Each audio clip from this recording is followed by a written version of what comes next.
Viete, čo mne na tom vadí? Samozrejme, nejdem hlboko. Mne vadí ten obraz, ten vizuálny, že ako môžu mať ľudia dôveru v štát, keď vidia tlačovku a vedľa premiéra, vedľa vás stojí Marek Para.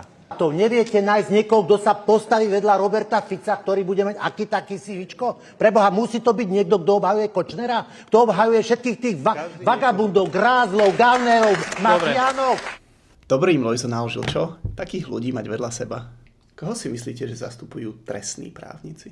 Tak asi ľudí, ktorí sú trestne obvinení. Tak potom ako chcete mať vedľa seba skúseného trestného právnika, ktorý ale nikdy nezastupoval zločincov a gaunerov? Tak ja neviem, ale musí tam byť práve Para, ktorý obhajoval Kočnera. Tak im poradte niekoho lepšieho. Veď kto v Saske zastupoval toho asistenta poslanca, ktorý zverejnil Kaliňákové bankové výpisy? Myslíte Filipa Rybaniča? To si už nepamätám, kto jeho zastupoval. 13. januára 2023. Oslobodenie bývalého posledníckeho asistenta a zamestnanca banky Filipa Rybaniča spod obžaloby nadobudlo právoplatnosť. Pre TASR to potvrdil jeho právny zástupca, pán Marek Para.